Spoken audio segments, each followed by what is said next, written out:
Uma das principais coisas que vem sendo comentada nos últimos anos dentro da indústria dos jogos é o fato de que muitas empresas estão aderindo a fórmulas de produções no mínimo questionáveis e enviesadas para um lado político. E através dessas fórmulas de produção, os jogos consequentemente pagam um preço, trazendo consigo narrativas parcialmente ou totalmente prejudicadas, descaracterizadas com material-fonte ou simplesmente construídas com o alicerce primordial de ter que levantar uma bandeira cumprindo com uma agenda política. É a tão conhecida cultura woke. Em teoria, a premissa, o intuito parecia ser até bom no início. Trazer inclusão, diversidade para que muitas pessoas que fazem parte desses respectivos grupos possam finalmente ter com quem se identificar. Mas na prática o que vemos não foi algo muito bem executado como se esperava na teoria. O que vemos afinal de contas nada mais é do que desenvolvedores de jogos que muitas das vezes parecem pôr em prioridade atender à necessidade desse público e deixar a obra em si em segundo plano, que por consequência acaba que afetando alguns vários espectros da obra, por exemplo, deturpando a história de um personagem já previamente construído, ou acabar suavizando a narrativa como um todo, ou até mudar coisas menores como a aparência de um personagem. E é justamente sobre isso que a gente vai conversar hoje. Bom, vamos lá. Esse é um tema complexo e sensível. Acredite se quiser para os dois lados, tanto da esquerda quanto da direita, quanto lacrola quanto nerdola. Na introdução desse vídeo, eu sei que por algum momento eu possa ter dado a entender que de alguma forma esse vídeo teria o intuito de esculhambar a aparência das personagens de jogos criados nos dias de hoje. Mas calma, muita calma, porque como eu disse, esse é um assunto mais complexo e sensível do que parece. A primeira coisa a se falar sobre isso é que não dá pra negar. Alguns negam a lacração, alguns negam a existência da cultura woke, achando que é teoria da conspiração, mas precisamos admitir o óbvio e falar o óbvio. Ela existe e não só existe, como também é poderosa o suficiente para poder influenciar a construção do jogo como um todo. Inclusive até na forma como ultimamente as desenvolvedoras estão produzindo o design de algumas personagens. E isso cada vez mais tem sido notoriedade do público e consequentemente trazendo uma enxurrada de críticas negativas. Mas a questão é, até que ponto a aparência, o design de um personagem ele é relevante o suficiente ao ponto de levantar uma multidão para se mobilizar a fim de boicotar a produção e as vendas de um jogo. Eu, particularmente, tô do lado de fora dessas duas bolhas. E eu, genuinamente, hoje em dia, eu acho que com esse mundo polarizado e pseudo-politizado como tá, eu considero isso como um grande privilégio. Já que o fato de estar de fora dessas duas bolhas me concede uma visão muito mais imparcial e muito mais crítica pros dois lados. Eu consigo enxergar as problemáticas comportamentais em ambos os lados. E, francamente, queria que tivesse mais gente como eu nesse sentido. Já que tudo, hoje em dia, é questão de política. Esquerda, direita, lacrola, nerdola e etc, etc. Eu sinto que as pessoas esqueceram como se vive, esqueceram como ter prazer em aproveitar um mero lazer, por exemplo.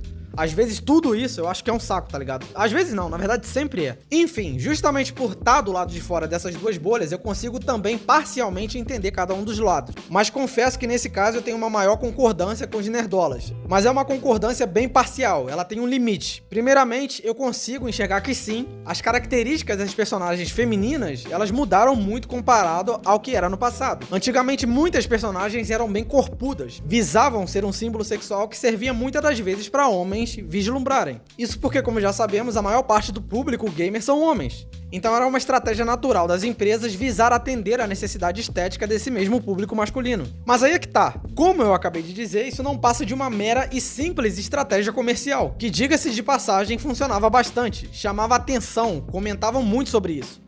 As personagens em si, que eram caracterizadas daquela forma mais sexualizada, se vocês pararem para observar conceitualmente dentro do que se propõe aquela obra ali, elas não têm o menor sentido de estarem vestidas daquele jeito ali. Ou seja, de fato era mera estratégia comercial para atrair atenção, e funcionava bastante. Chamava atenção, comentavam sobre isso. Isso demonstra até de certa forma a ingenuidade também vista no público masculino em se contentar e admirar pixels sexuais, tá ligado? Nesse aspecto, é até muito semelhante ao que ocorre hoje em dia com a cultura woke, só que feita de forma diferente, é claro, nesse caso até oposta. Mas a premissa é a mesma, se aproveitar de um grupo, de um público específico para vender mais, para falarem mais sobre isso. Óbvio que não é proporcionalmente igual. Como eu disse, são feitos de formas diferentes. Mas fato é que ambos os casos, ambos os públicos se deixam ser enganados facilmente com essa mesma premissa estratégica comercial. E cada um desses lados parecem não se dar conta disso. Mas ok, basicamente eu concordo com as críticas feitas a uma determinada obra que se modifica a fim de agradar e cumprir uma agenda política, já que, como mencionado anteriormente, isso traz uma série de problemáticas narrativas na construção do jogo ou qualquer obra que seja. Porém, a minha concordância com os nerdolas chega até aí, o limite é esse. Acontece que, de forma comportamental, muitas das vezes esse mesmo público de nerdolas tem ações que, ao meu ponto de vista, são muito desproporcionais, às vezes até ultrapassando a linha do absurdo, fazendo de certa forma uma união global para boicotar aquela obra. Isso quando, na verdade, não chegam a tomar atitudes mais extremistas, fazendo comentários até mesmo racistas. Porque sim, acredite se quiser, isso acontece. Não venha negar essa realidade, porque isso acontece de fato. Extremistas do lado nerdola, o que exatamente eles estão fazendo? Eles fazem uns vídeos no YouTube reclamando muito de lacração.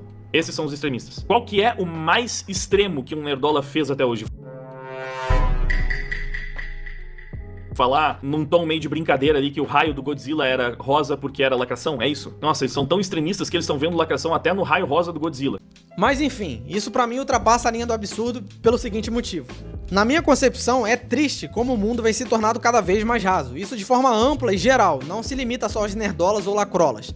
Porém, para seguir a linha de raciocínio da crítica, eu vejo que o fato das pessoas desconsiderarem elementos base de uma obra, como por exemplo, desenvolvimento de personagem, level design, jogabilidade, fator replay, diversão, conceito artístico, game design, temática, discussão temática e tudo isso que pode englobar e se observar em um jogo é tudo deixado de lado pelo fato de que o que mais importa no final das contas é ficar um lado contra o outro. Não importando sobre o que o jogo se trata, ou como ele foi construído através de elementos gerais de narrativa. Não.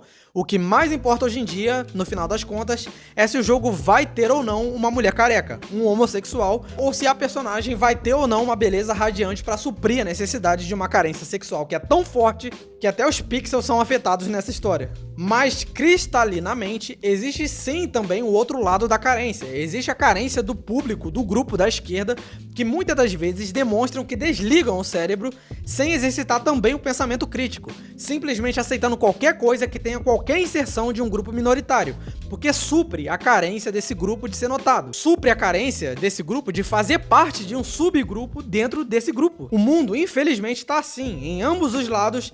O que compõe esses grupos são pessoas pseudo-intelectuais e pseudo-politizadas que querem fazer parte de algo. Um lado aceitando tudo e qualquer coisa que aparece feito de qualquer jeito, e o outro lado também desligando o pensamento crítico equilibrado e detestando e se negando a experienciar novos espectros da vida por ter um limitante ideológico no processo. Jogos, obras em geral, pode até ter sim política, mas lembrem-se, é muito mais que isso, é sentimento, é experiência, é a construção complexa de uma arte produzida por centenas de milhares de pessoas na indústria, que trabalham incessantemente para te entregar uma obra que teve um trabalho árduo para o conforto da sua casa, no seu sofá.